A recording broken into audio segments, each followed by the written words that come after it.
1 चमचा लिंबू सत्व, त्याच मापानं साखर, त्याच मापानं तेल, टाका 1 कप पाणी। आता टाका चवीनुसार मीठ। जोपर्यंत साखर विघळत नाही तोपर्यंत फिरवा। नंतर 2 कप बेसन टाका, चाळणीतून चाळून घ्या। इथं बेसन घेताना चाळूनच घ्यायचं, बिना चाळ्याचं बेसन टाकायचं नाही, नाहीतर गाठी बनतील। सर्व मिश्रण एकजीव करायचं।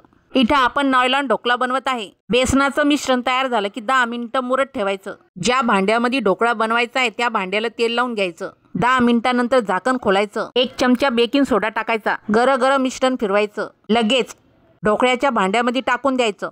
बेकिंग सोडा टाकण्याच्या अगोदर पाणी गरम करायला ठेवायचं कढईमध्ये। सारण टाकणं झालं डब्यामध्ये, डब्याला टपटप करा। लगेच डब्बा वाफ द्यायला ठेवायचा। बरोबर 25 मिनिटं वाफ द्यायची, ते पण मीडियम गॅसवर। 25 मिनिटांनंतर झाकण खोलायचं। ढोकळ्यामध्ये सुरी घालून पाहायची, सुरीला काही लागलं नाही समजून जायचा ढोकळा परफेक्ट शिजला। 15 मिनिटं ढोकळा थंड होऊ द्यायचा। नंतर ढोकळ्याच्या कड्याला रेषा मारायच्या। एका परातीच्या साहाय्याने ढोकळा काढून घ्यायचा बाहेर। पहा मग कसा जबरदस्त नॉयलॉन ढोकळा बनतो।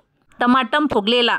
साहित्याचं प्रमाण तुला डिस्क्रिप्शन बॉक्स मध्ये देते, म्हणजे तू बनवलेला ढोकळा पण असा बनेल। ढोकळा कापताना सुरी चरचर घ्या, म्हणजे ढोकळा प्लेन कापता येईल। सुरी टोकदार नसली की असं होईल कापताना, जसं मी कापला आहे तसं। पण दिसावर जाऊ नको पोरी, ढोकळा पाय कसा झाला। चाल आता फोडणी करू। 1 चमचा तेल, चमचा राई, चिंबूट भर हिंग, 2 हिरव्या मिरच्या, टाका कढीपत्ता, 3 चमचे साखर, उलसक मीठ, टाक 1 कप पाणी। जेव्हा साखर विघळेल गॅस बंद कर। पाणी कोमट झालं असं ढोकळ्यावर टाकून द्यायचं चारी बाजूनं, मग बनतो जुशी ढोकळा। मग पोरी आता म्हणायचं नाही येत नाही म्हणून। असा ढोकळा नक्की करून पाहायचा। चला बनला ढोकळा, या खायला।